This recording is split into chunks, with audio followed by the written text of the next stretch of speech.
এরপরে দোয়া পড়ে, তাদের জন্য নবীজির শাফাত ওয়াজিব হয়ে যায়। এজন্য আজানের সময় কথা বলতে নেই। আল্লাহু আকবার, আল্লাহু আকবার। মুহাম্মাদুর নবী وعلى آله وسلم تسليما اللهم رب هذه الدعوة التامة الصلاة القائمة آت محمدا الوسيلة والفضيلة وابعثه مقاما محمودا الذي وعدته إنك لا تخلف الميعاد.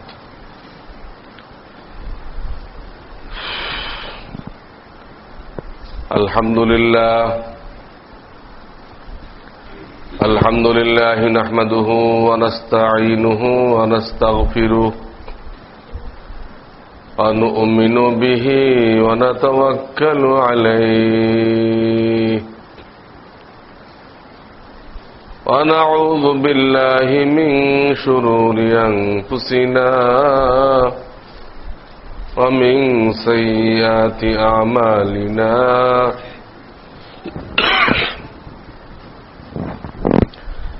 من يهده الله فلا مضل له ومن يضلله فلا هادي له ونشهد أن لا إله إلا الله وحده لا شريك له ونشهد أن سيدنا ومولانا محمدا عبده ورسوله صلى الله تعالى عليه وعلى آله وأصحابه وبارك وسلم. أما بعد فأعوذ بالله من الشيطان الرجيم. بسم الله الرحمن الرحيم. ومن أعرض عن ذكري فإن له معيشة ضنكا ونحشره يوم القيامة أعمى قال رب لم حشرتني أعمى وقد كنت بصيرا قال كذلك أتتك آياتنا فنسيتها وكذلك اليوم تنسى.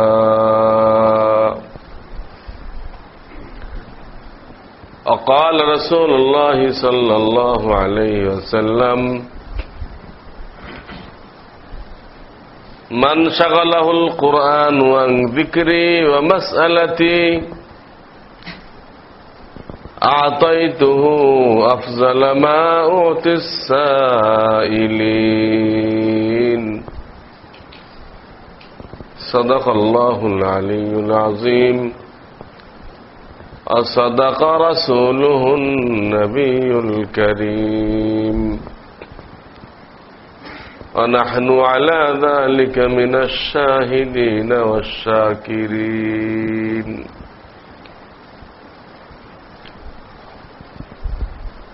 আলহামদুলিল্লাহ। মুআজ্জাজ উলামায়ে কেরাম, আমার অত্তর এলাকার মুরব্বিয়ানে কেরাম আর আমার ছাত্র ভাইয়েরা, আল্লাহ রাব্বুল আলামিন মেহরবানি করে বছরে কয়েকবারই আমাকে আপনাদের খিদমতে হাজির হওয়ার তৌফিক দান করেন। আলহামদুলিল্লাহ। আমি বলি যে আল্লাহ রাব্বুল আলামিন আমাকে মাওলানা শামসুল হক ফরিদপুরি রহমাতুল্লাহর ওসিলায় সুন্দরবন থেকে উঠায় রাজধানীতে সম্মানের আসনে বসাই দিছেন। আমি হলো সুন্দরবনের মানুষ, তার মানে যারা শিক্ষা দীক্ষার দিক দিয়ে অনেক দূরে, রাজধানীতে বহু দূরে, তো সেইখানের একটা মানুষকে ঢাকার বুকে একটা পজিশনে বসাই দেওয়া, প্রধান মুফতির পোস্ট, বুখারী শরীফ পড়ানো, শাইখুল হাদিস, দুটা পোস্ট আল্লাহ তাআলা আমাদেরকে দান করছেন। আমি জামিয়া রহমানের শাইখুল হাদিস এবং প্রধান মুফতি। তো বাহ্যিকভাবে তো আল্লাহ আমাকে নেয়ামত দান করছেন, কিন্তু বাস্তবে দেখতে এটা আমাকে দিছেন, কিন্তু এর অংশীদার তো আপনারা এবং যারা এই কমলাপুর মাদ্রাসা শুরু করেছিল তারা এটার হকদার। আপনার ছেলে যদি এমপি হয়ে যায়, মন্ত্রী হয়ে যায়, তো তার বাপই তো বড় হকদার, ঠিক না? তো আল্লাহ তাআলা আমাকে কিছু নেয়ামত দান করছেন। তার মধ্যে একটা বড় নেয়ামত হল হারদুই হুজুর রহমাতুল্লাহ আলাইকে আমি এই চোখে বারবার দেখতে পেয়েছি। কতটুকু নিতে পারছি আল্লাহ জানে, এটা আল্লাহ ভালো জানে। তো দেখছি এটা সত্য। ওনার হায়াতে আমি 10-15 বার অন্তত হার ধুয়ে গেছি। এই এখন যে বয়ান করলেন হাজী রবিউল্লাহ সাহেব, উনিও আমার সাথে ছিলেন। হাজী ইউসুফ সাহেব, ইনিও একবার আমার সাথে ছিলেন। এরকম অনেকে আমার সাথে গেছেন। এটা আল্লাহ তাআলার কত বড় নেয়ামত। বাংলাদেশে লক্ষ লক্ষ আলেম আছে, সবাই তো এটা পায় নাই। ওনাকে দেখতে পাওয়া না অনেক বড় নেয়ামত। উনি এই নিকটতম অতীতে পৃথিবীর মধ্যে বলতে হবে বড় আলেম এবং বড় বুজুর্গ ছিলেন। আমি ওনাকে বাংলাদেশে দেখছি, আমি ওনাকে ভারতে দেখছি, আমি ওনাকে মক্কা শরীফ দেখছি, আমি ওনাকে মদিনা শরীফ দেখছি। মক্কা মদিনায় যখন ওনাকে দেখছি, প্রত্যেক দিন আসরের পরে উনি যেখানে থাকতেন এখানে মজলিস হইত। সেই মজলিসে হজের সময় তো পৃথিবীর সব এরিয়া থেকে লোক আসে, আসে না? সমস্ত ওলামায়ে কেরাম ওনার সামনে হাঁটু গেড়ে বসে আছে। উনি উস্তাদ, আর সারা দুনিয়ার বড় বড় ওলামা ওনার সামনে মক্তবের বাচ্চা যেরকম বসে থাকে এরকম বসে আছে। বাংলাদেশে যখন আসতেন তো হযরত শাইখুল হাদিস সাহেব, মাওলানা আজিজুল হক সাহেব দামাত বারাকাতুহুম, ওনাকে দেখছি ওনার চেয়ারের পায়ে ধরে বসে থাকতেন, পাশে বসে এটা পায়ে ধরে রাখতেন। সর্বশেষ সফরে এতে 2-3 বছর আগে উত্তরা একটা মাদ্রাসা আছে দারুল উলুম, ওই মাদ্রাসায় প্রত্যেক মাসে একটা ছেলের থেকে 4000 টাকা নেওয়া হয়। তো পয়সার ওদের জন্য বানানো হয়েছে। তারা পরিবেশ পায় না, এই জন্য এলেম শিখতে পারে না, ওদেরকে পরিবেশ দেওয়া হয়েছে। ভালো খানা চাও আছে, ভালো থাকার জায়গা চাও আছে এখানে। কাজে কোনো পয়সাওয়ালা আল্লাহর কাছে ওজর পেশ করতে পারবে না। আমি তো পড়াইতে চাইছিলাম, কিন্তু আমার ছেলে যেখানে দিলে টিকবে এরকম পরিবেশ পাই নেই। ওরা সকালে দিলে বিকালে চলে আসত, তাই দিতে পারেনি। এই কথাতে তারা বলবে, এটা বলার আল্লাহ তাআলা সুযোগ রাখেন না। এমন মাদ্রাসা চালু করে দিচ্ছেন যেন তাদেরকে উন্নত মানের খানা দেওয়া হয়, থাকা দেওয়া হয়, পড়া দেওয়া হয়। তো আমি তো আপনাদের দোয়ায় থাকি তো রহমানিয়ায়, কিন্তু আমার নাম দিয়ে রাখছে অনেক মাদ্রাসাওয়ালারা, আমি প্রিন্সিপাল। এইটার আমি প্রিন্সিপাল। এটা ওই টঙ্গী ময়দান যে আপনারা যান, ওই টঙ্গী ময়দানটা দক্ষিণ মাথা বরাবর পশ্চিম পাশে এই নদীটা পার হইতে হয়। এখানে অনেকেই গেছিলেন তো, আমাদের কমলাপুরের যারা কমিটি, এরা একবার আমাদের বড়দের সাথে ওই মাদ্রাসায় গেছিলেন। না, পাইকগাছার কমিটি, ভুল বলতেছে। ওই মাদ্রাসা যে হাদিস সাহেব কায়েম করছেন তার সাথে দেখা হয়েছিল। তো তারা ওই মাদ্রাসার জন্য কিছু টিনের আবদার করছিল, উনি টিনগুলো দিয়ে দিয়েছিলেন। তো আমার শায়েখ সর্বশেষ যে বাংলাদেশে আসছেন, উনি সর্বশেষ প্রোগ্রাম ওই মাদ্রাসায় করছিলেন এই 2-3 বছর আগে। তখন মৌলানা আজিজুল হক সাহেব আমার উস্তাদ, ওনার সাথে যে মতবিরোধ হয়েছে সেটা আমার সাথে হয় নাই, কমিটির সাথে হয়েছে। অনেকে মনে করে আমার মনে হয়েছে ঝগড়া। বেকুব, আমার সাথে ঝগড়া হবে কি জন্য? কমিটির সাথে। কমিটি বলতেছিল যে আপনি এই কথা বলে মাদ্রাসা শুরু করছেন, আমাদের থেকে সাহায্য নিচ্ছেন, যে এখানে কোনো রাজনীতি হবে না, তাহলে এখন আপনি সব ছাত্র নিয়ে লং মার্চে যান কেন? আর আমাদের এতগুলো ছাত্র জেলে কেন? কমিটির একজনের ছেলেও জেলে। ওই ভদ্রলোক আমার সাথে কয়েকবার আসছে, ওনার নাম কারি মুজাফফর হোসাইন সাহেব, উনি কমিটির সদস্য, তার ছেলে ওই সময় জেলে। আপনি বললেন এখানে রাজনীতি হবে না, আপনি বাইরের লোক নিয়ে রাজনীতি করবেন, তাহলে এই সব ছেলেগুলো জেলে কেন? এইটা নিয়ে ওনার সাথে একটা দ্বন্দ্ব হয়। কিন্তু ওই ফাঁকে এই জামাত শিবিরওয়ালারা প্রচার করে দিল যে আমি তাদের বিরুদ্ধে অনেক কিতাব লিখছি, বহু ফতোয়া দিছি, যেটা ভ্রান্ত জামাত শিবিরের ব্যাপারে মার্কেটে আমার 3টা কিতাব চলতেছে, 3টা কিতাব। একটার নাম মিস্টার মওদুদীর নতুন ইসলাম, আরটার নাম কোরআন সুন্নাহর আলোকে মওদুদী মতবাদ, আর একটার নাম মওদুদী মতবাদ ও তার স্বরূপ। এতগুলো কিতাব। তো জনগণের ঈমান রক্ষা করার জন্য, যাতে তারা বিভ্রান্ত না হয়, ইসলামের নামে বেঈমান না হয়, ওই পার্টিতে ঢুকে ইসলামের নামে গেল, নিজের ঈমান নষ্ট করলো। কারণ ওই পার্টির লোকেরা সাহাবীদের ভুল ধরে, নবীদের ভুল ধরে, তাদের কিতাবে ভরা এগুলো।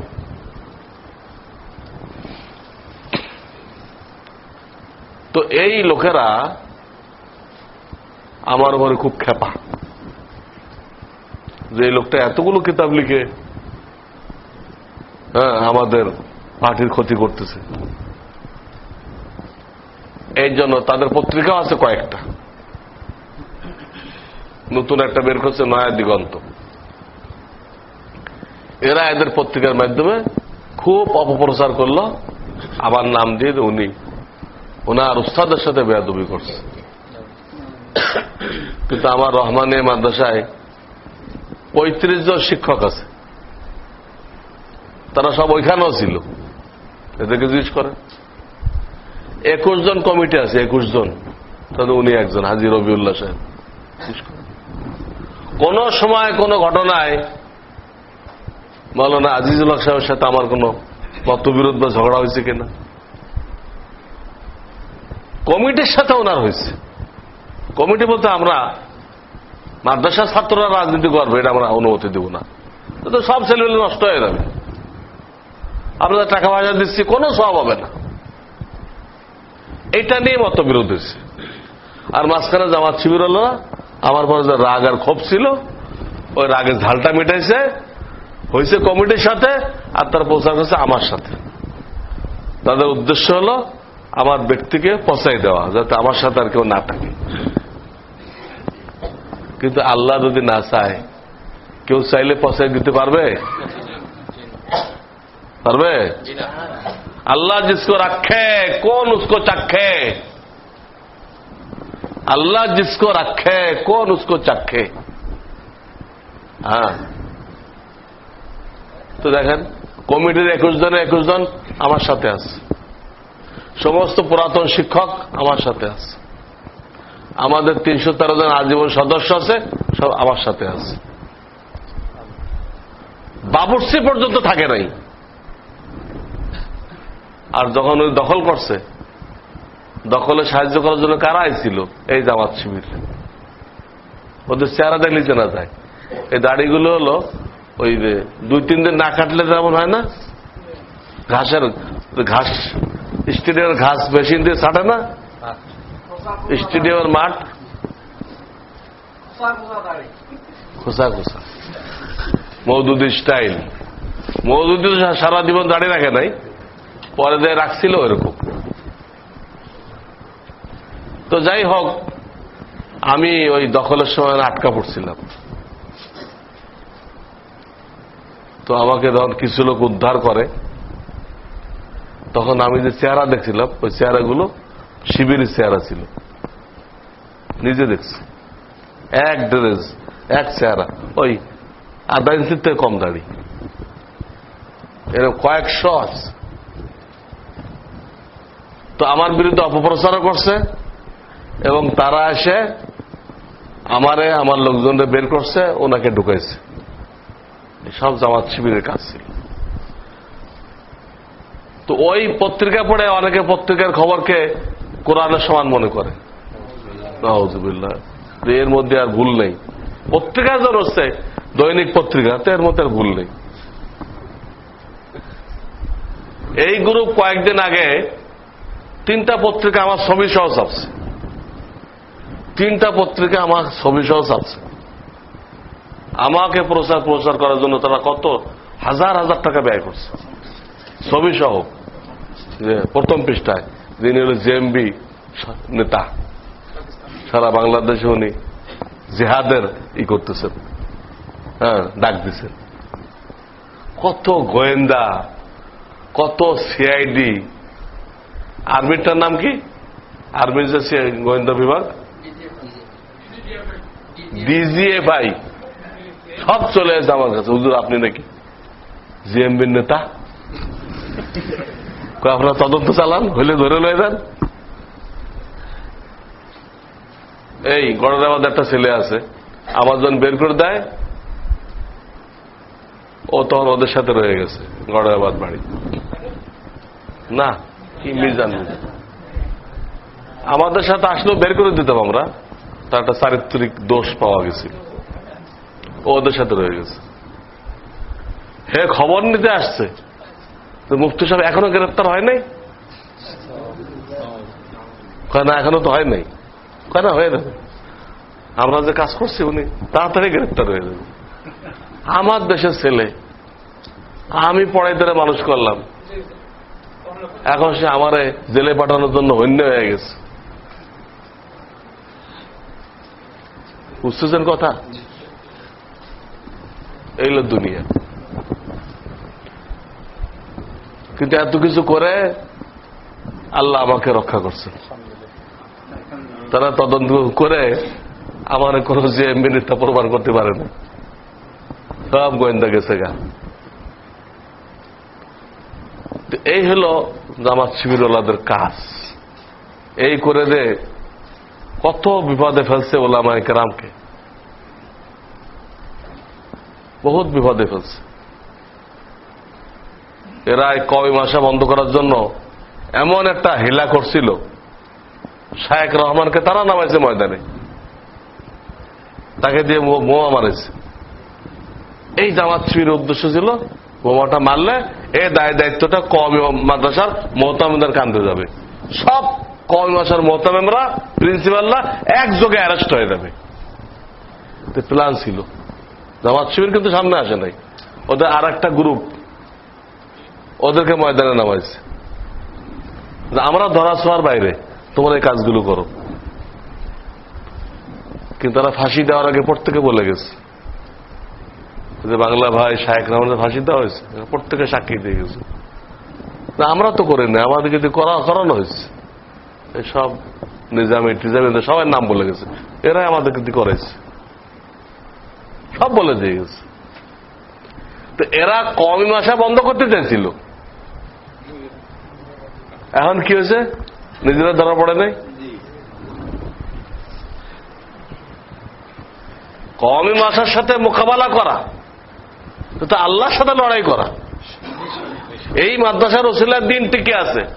তবলিগ বলেন, দাওয়াতুল হক বলেন, নুরানি বলেন, যাই বলেন, সব লোকগুলো তৈরি হয়েছে কোন জায়গায়? কওমি মাদ্রাসায়। এটা বন্ধ হলে সব বন্ধ হয়ে যাবে। এটা বন্ধ হলে, এটা মূল পাওয়ার হাউস এটা।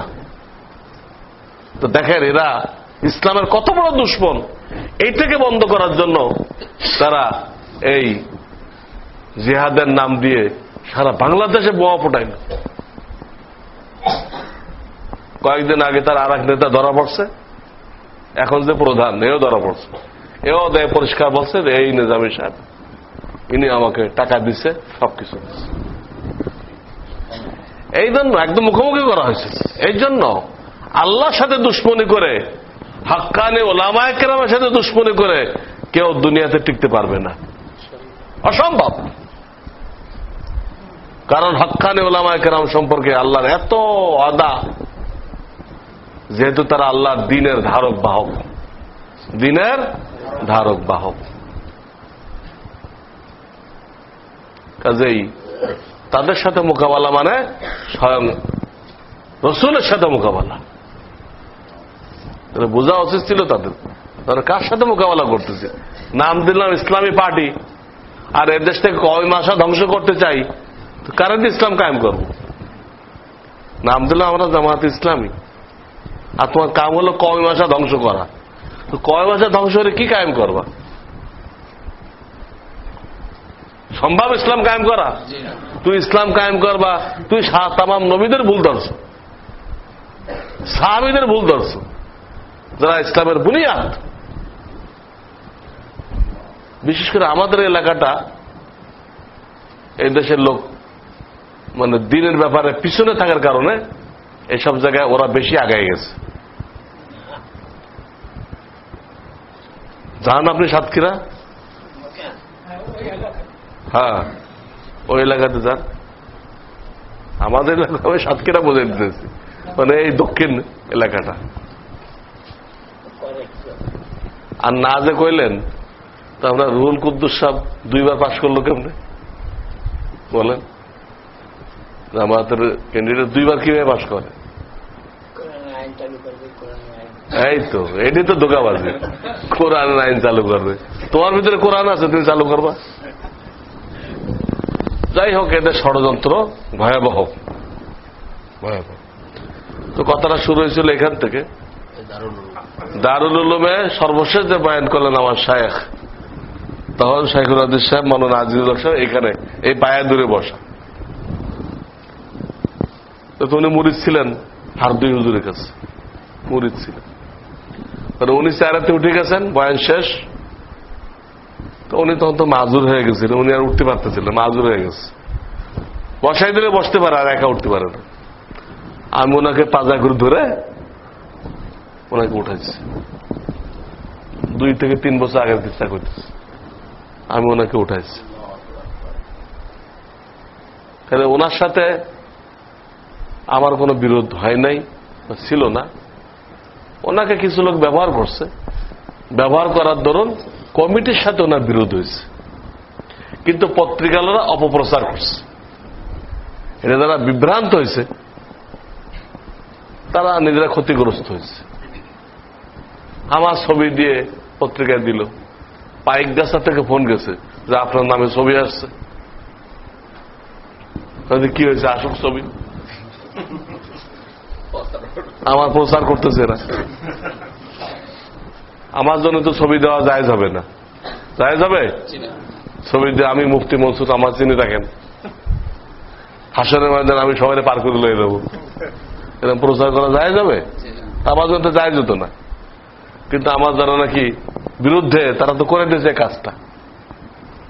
3টা দৈনিক পত্রিকায় পয়লা পৃষ্ঠায় ছবি দিয়ে ছাপছে।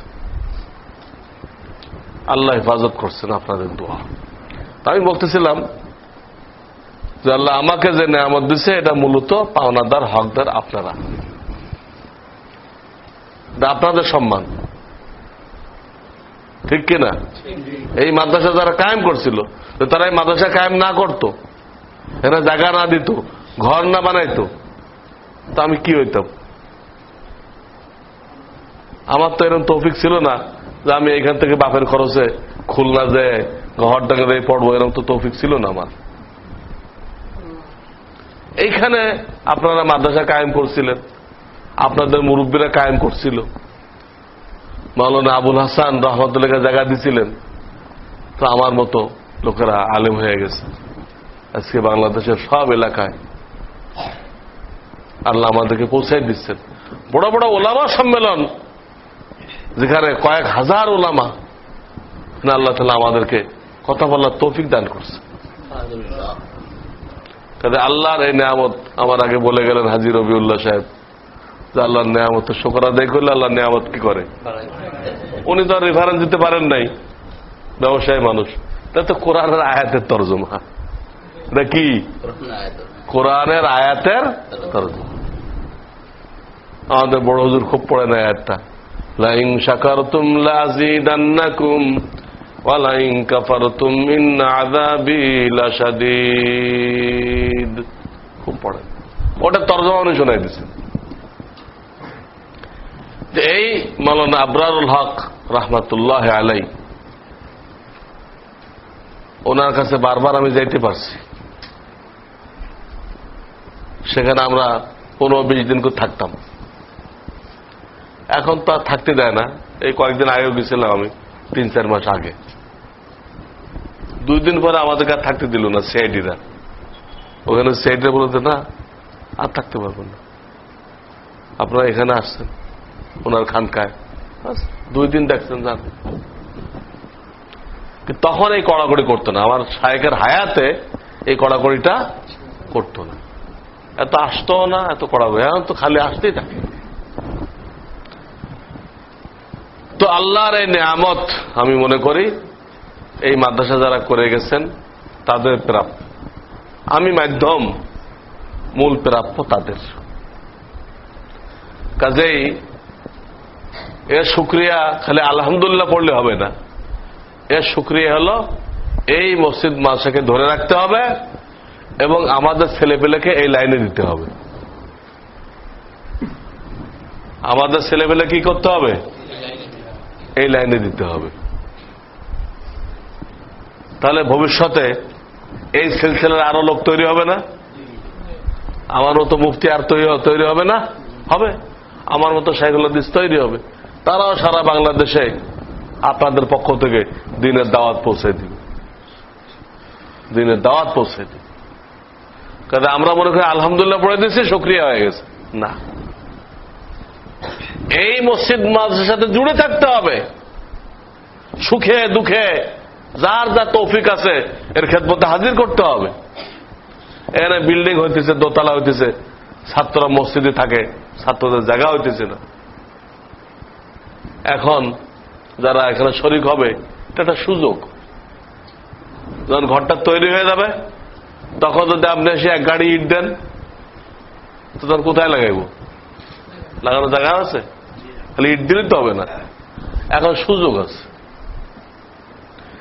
জেলেরা যেরকম সিজনের সময় মাছ ধরে না, এটা হলো নেকি কামানোর সিজন। এখানে কাজ হইতেছে। কাজে এলাকার ভাইদেরকে বলবো, এই একটা আপনাদের মাদ্রাসার খেদমত করার সুযোগ। ওনারা ধার কর্জ করতেছে, আপনারা শরীক হইলে ভালো। শরীক না হলে দেখা যাবে কি, আল্লাহর কোন বান্দা হয়তো একাই শোধ করে দিছে, তো তো বিল্ডিং তো হয়ে গেল, কিন্তু লেখা থাকলো ঢাকার আল্লাহর এক বান্দার কিসমতে হইল এখানে, কিন্তু এখানে লোকদের কিসমতে লেখা হলো না। এটা এখানে লোকদের কিসমতে বিল্ডিংটা লেখা হলো না, বিল্ডিং হয়ে গেল, কার কিসমতে লেখা হলো? ঢাকার এক আল্লাহর বান্দার। তা আমি চাই যে আমার এলাকার লোকদের কিসমতে লেখা থাকুক। আমরা যখন রহমানের বিল্ডিংটা করি, আপনারা কেউ কেউ দেখছেন জামে রহমানের বিল্ডিং, কত বিশাল বিল্ডিং, প্রায় 1 বিঘার উপরে 5 তলা বিল্ডিং। এটা আপনাদের দোয়া আমার হাতে হয়েছে। আমি ওটা সাইড ইঞ্জিনিয়ার ছিলাম। কেউ বিল্ডিং বানালে আমার থেকে পরামর্শ নিতে পারেন বিল্ডিং কিভাবে বানাইতে হয়। এত বড় বিল্ডিং বানাইছে, তো অনেক ধার কর্জ হয়েছে, আল্লাহ শোধ করে দিচ্ছে।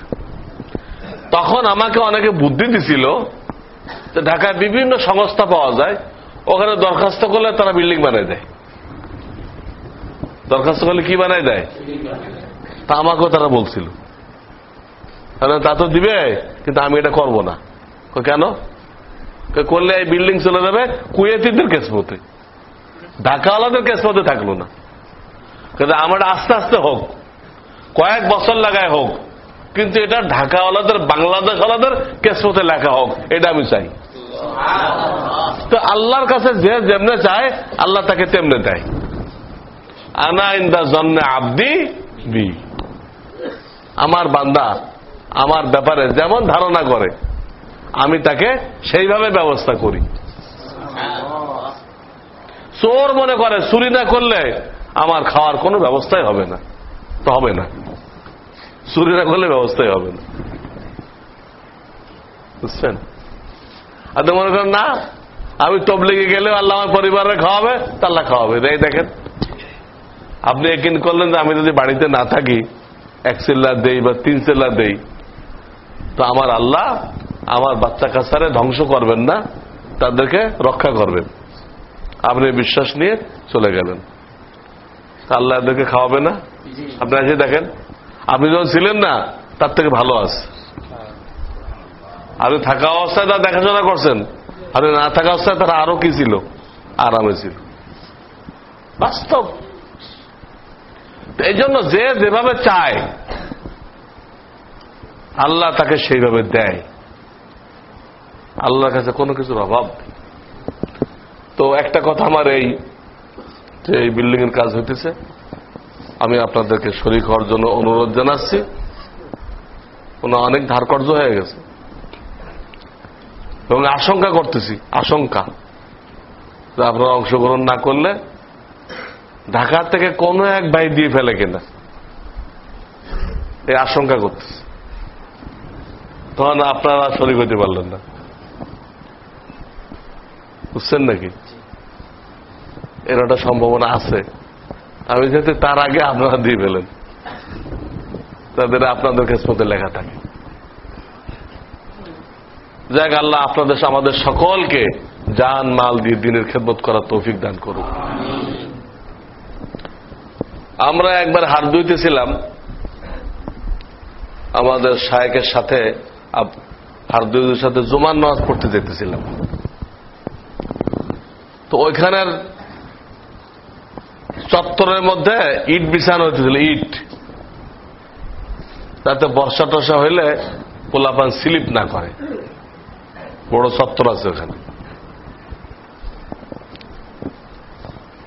তো আমরা যাওয়ার সময় দেখলাম একটা ইট যে আসছে ওই ইটের ফাঁকে, এটা পুড়ে একদম বেকার টাড়া হয়ে গেছে।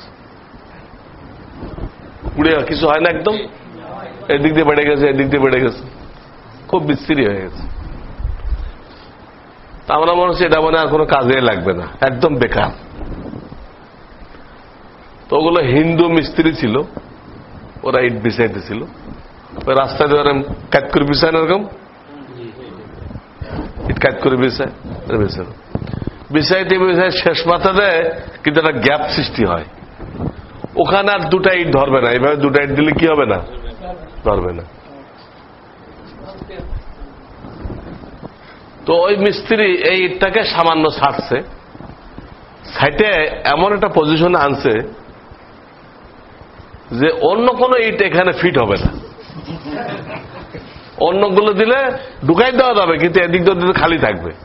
কিন্তু ওটা ওই টেরাবে খাওয়ার কারণে একটু সেটে দেওয়ার কারণে ঠিক ত্রিভুজ হয়েছে একটা। কি হয়েছে? ত্রিভুজ, 3 কোণাল একটা হয়েছে।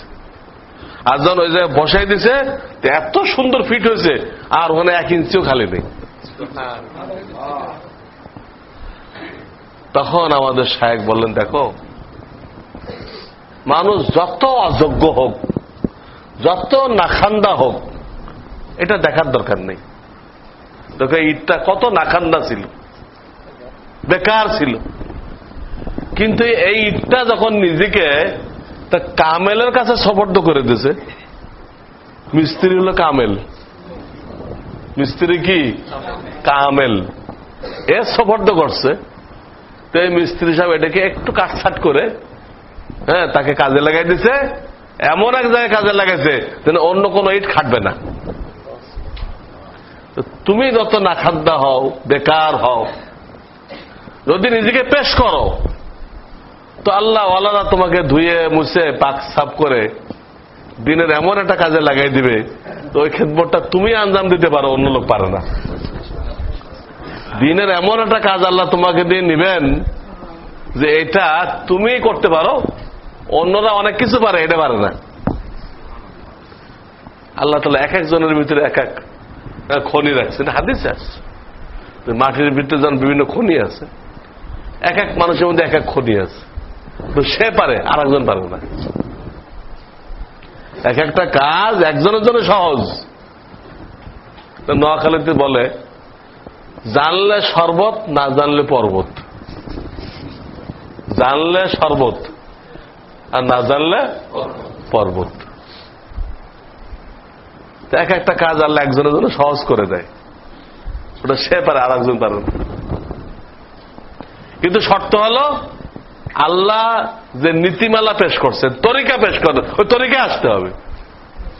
তার মানে নিজেকে কোন কামেলের কাছে, আল্লাহ ওয়ালার কাছে সুপর্দ করতে হবে। হুজুর আমি আপনার পরামর্শ মতো চলব, দিনের কাজ করব, আমার জানমাল আপনার কথা মতো ব্যয় করব। এইরকম যখন নিজেকে আপনি পেশ করবেন, সুপর্দ করবেন, তখন আল্লাহ আপনাকে তাকসাব করে কোনো না কোনো কাজে লাগাই দিবেন। আর যদি আপনি এনজিও স্লোগান মুখস্থ করেন, দেহ আমার, সিদ্ধান্ত আমার, মাল আমার, সিদ্ধান্ত আমার,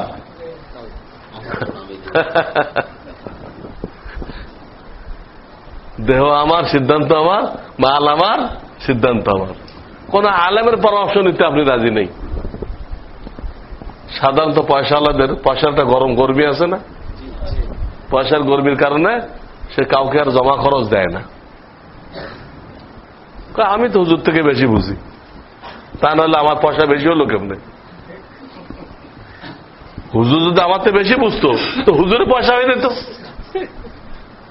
অথচ পয়সা কিন্তু এটা ব্রেনের উপর না, পয়সা ব্রেনের উপর না, এটা তাকদীর, ভাগ্যের উপরে।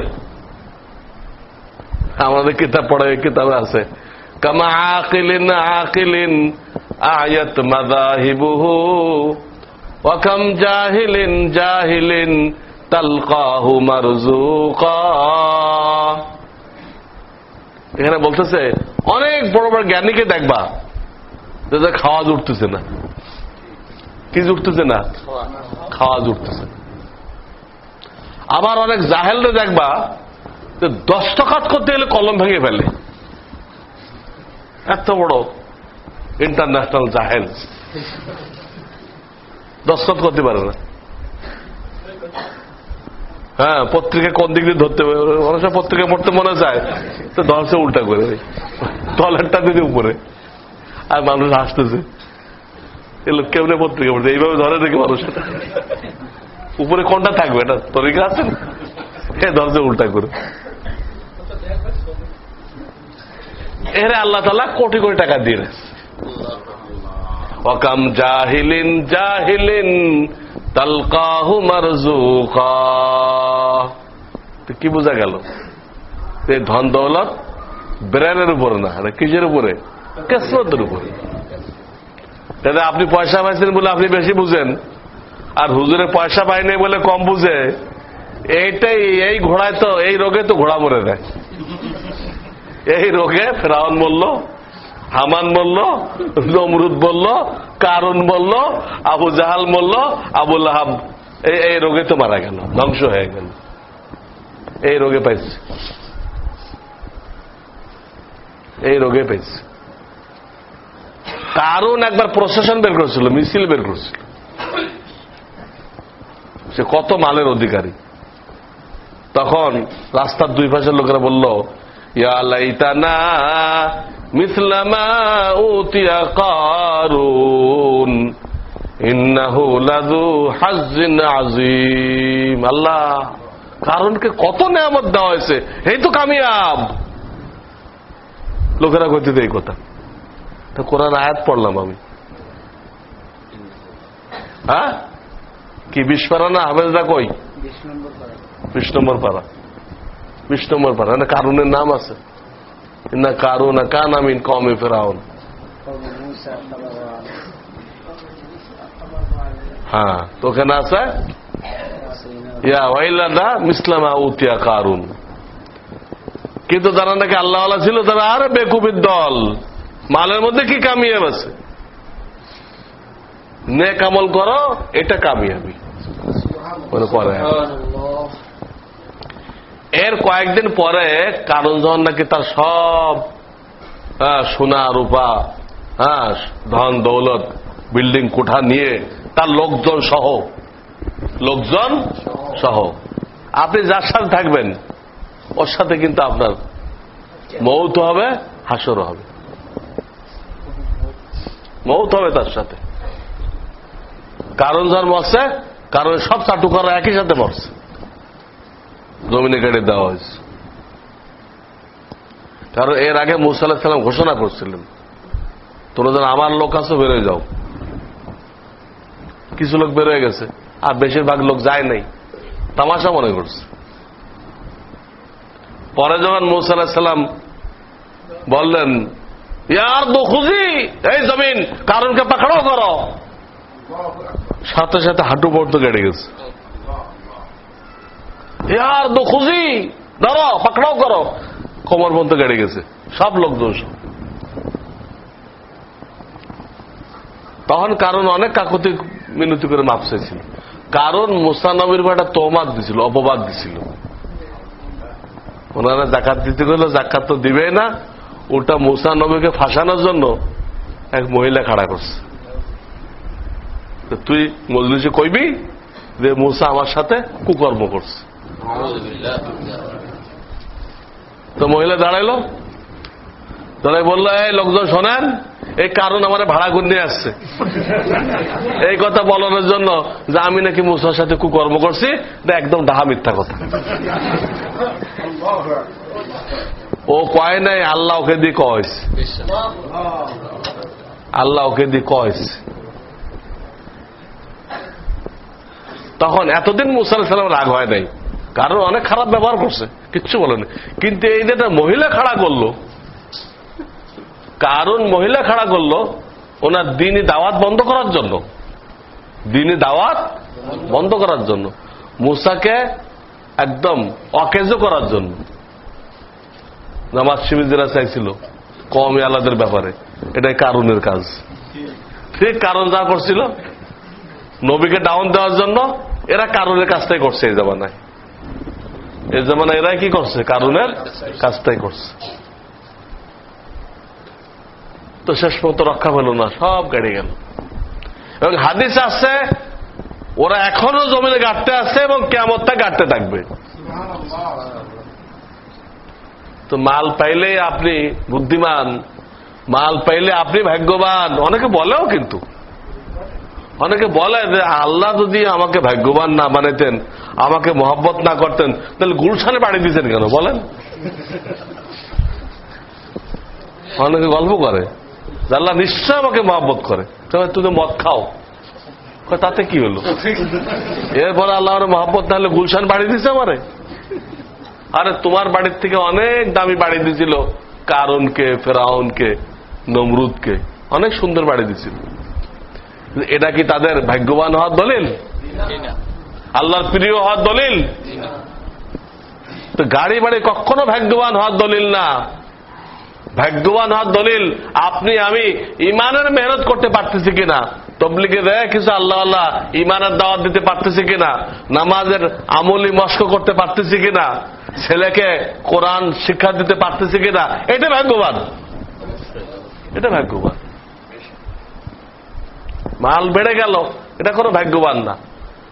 মাল তো আল্লাহ তাআলা বড় বড় দুশ্মনকে দিচ্ছেন, দিনের দুশ্মনকে মাল দিচ্ছেন আযাব দেওয়ার জন্য, আযাব দেওয়ার জন্য ওই মাল দিয়ে আযাব দিচ্ছেন। কাজে আমরা মালের দিকে নজর না করে, এটা কিসমতের ব্যাপার, কিসমতের ব্যাপার। এনারা ব্যবসা বাণিজ্য ফেলে চলে আসে, তাহলে এখন কি ওনারা এখন সব নষ্ট হয়ে যাবে ব্যবসা বাণিজ্য? ওনাদের কিসমতে যা লেখা আছে ওটা আল্লাহ পুরোপুরি দিয়ে দেবেন, পুরোপুরি দিয়ে দেবেন, এক পয়সা কম হবে না। জুমার আজান হয়ে গেছে, আপনি দোকান বন্ধ করে মসজিদে আসলেন, আরেকজন দোকানদারি করলো, তো আপনার কি রিজিক কম হয়ে যাবে? আপনার দোকানে যে ক্রেতা ও ফিরে যাবে, যে পরে আবার আসবে, তা আপনি সলিড মাল দেন, সহি মাল দেন, অন্য কান্তে নেবে না, আপনি বসার পরে নিবে।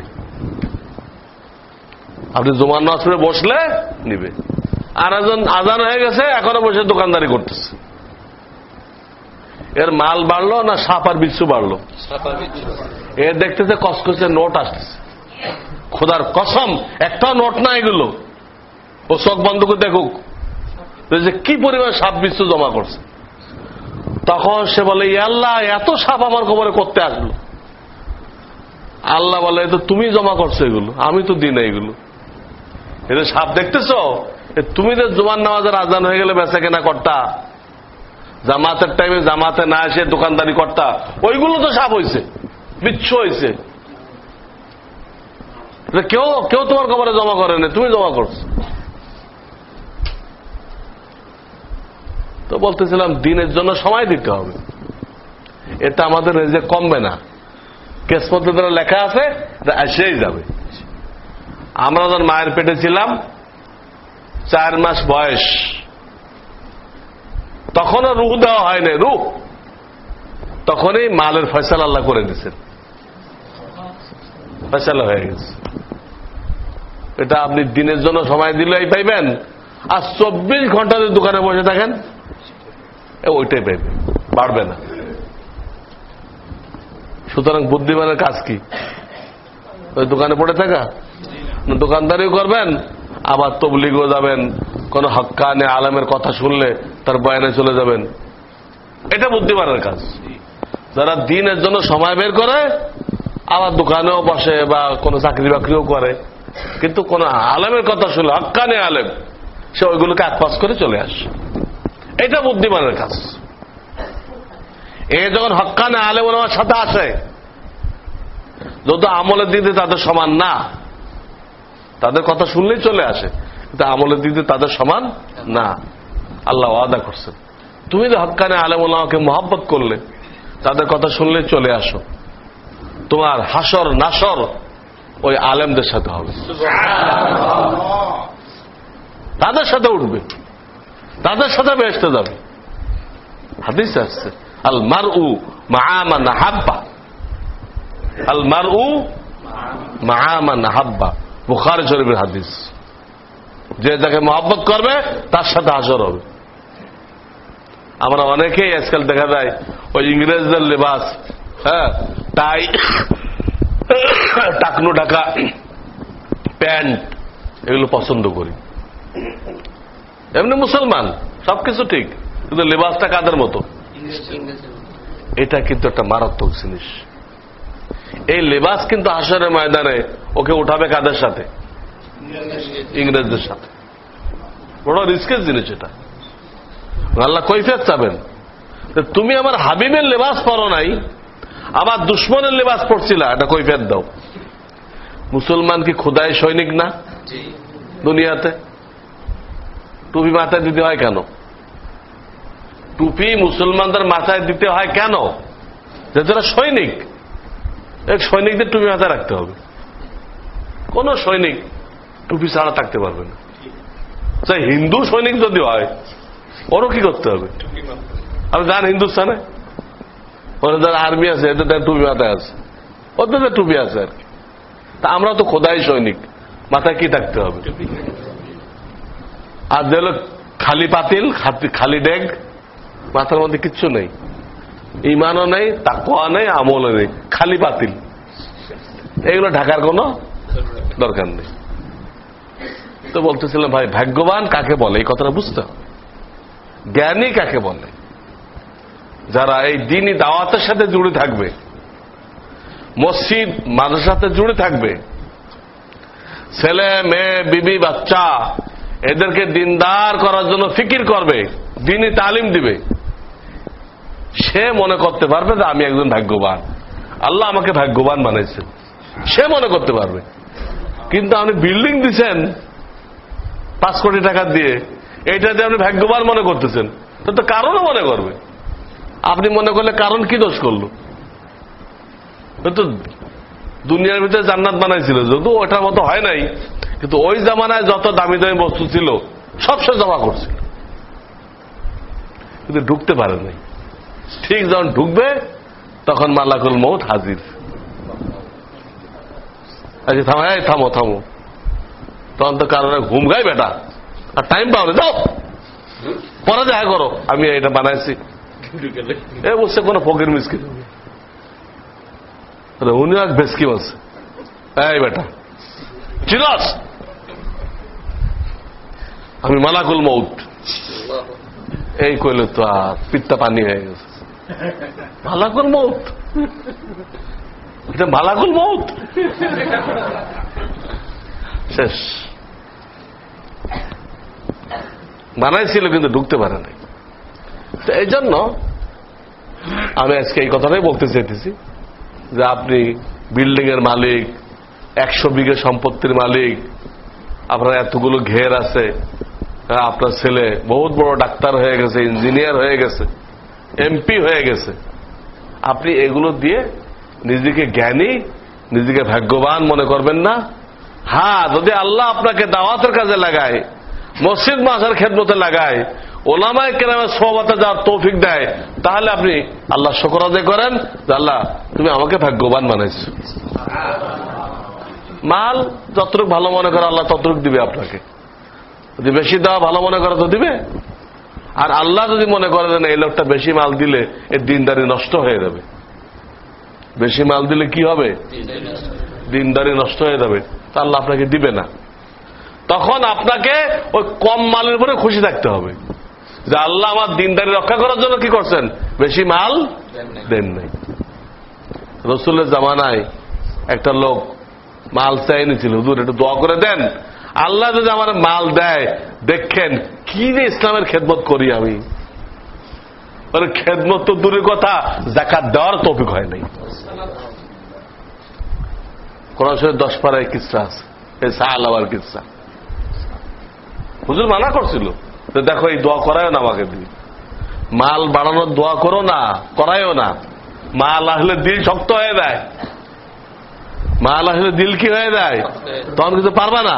কয় না হুজুর দেখেন কি দামি জান মাল দিব ইসলামের জন্য, দেখেন। মানা করা সত্ত্বেও সে বারবার অনুরোধ করল, ঠিক আছে হুজুর দোয়া করে দিছে। দোয়া করার কারণে সে বকরি পালতো, এই বকরির মধ্যে আল্লাহ এত বরকত দিলেন যে সে মদিনা শহর ছাড়তে হলো। তার বকরির চোটে মদিনার সমস্ত অলি গলি জাম হয়ে গেছে, কোন মানুষের পায়ে হাঁটার জায়গা নেই। সবাই ওর বিরুদ্ধে খেপে গেছে, মিয়া তুমি এত ছাগল নিয়ে এই শহরের ভিতরে রাখছো কেন, আমরা হাঁটতে জায়গা পাইতেছি না।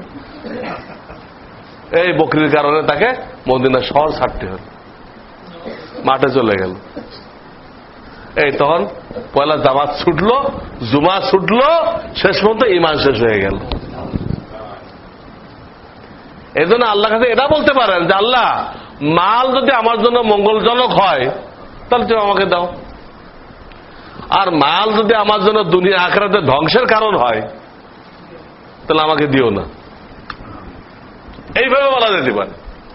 পাইকারি মাল চাবেন, আল্লাহ আমার মাল বাড়াই দাও, এটা চাইবেন না। যে মাল যদি আমার জন্য মঙ্গলজনক হয়, বরকতময় হয়, তাহলে আমাকে দাও, যদি তা না হয় তাহলে আমাকে মাল দিও না। ওর ভিতরে কোনো ভাগ্যবানের কিছু। তো আল্লাহ তাআলা আমাদের সকলকে সঠিক অর্থে ভাগ্যবান কাকে বলে এটা বুঝার এবং ওইভাবে মেহনত করার তৌফিক দান করেন। ওয়া আখিরু দাওয়ানা আনিল হামদুলিল্লাহি রাব্বিল আলামিন। সুবহানাল্লাহি ওয়া বিহামদিহি সুবহানাল্লাহ। আল্লাহুম্মা সাল্লি আলা মুহাম্মাদিন নবিয়্যিল উম্মি ওয়া আলা আলিহি ওয়া সাল্লিম তাসলিমা। ইয়া হাইয়্যু ইয়া কাইয়্যুম বিরহমাতিকা নাস্তাগীথ আসলিহ লানা শা'নানা কুল্লাহু ولا تكلنا إلى أنفسنا طرفة عين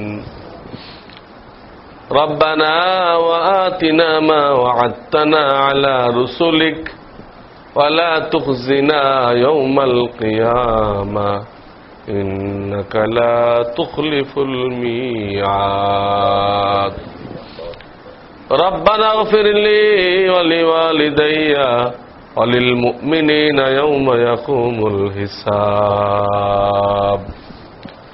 ربنا هب لنا من أزواجنا وذرياتنا قرة أعين واجعلنا للمتقين إماما ربنا تقبل منا إنك أنت السميع العليم وتب علينا إنك أنت التواب الرحيم سبحان ربك رب العزة عما يصفون وسلام على المرسلين والحمد لله رب العالمين آمين। আমরা কাতার করে ফেলি।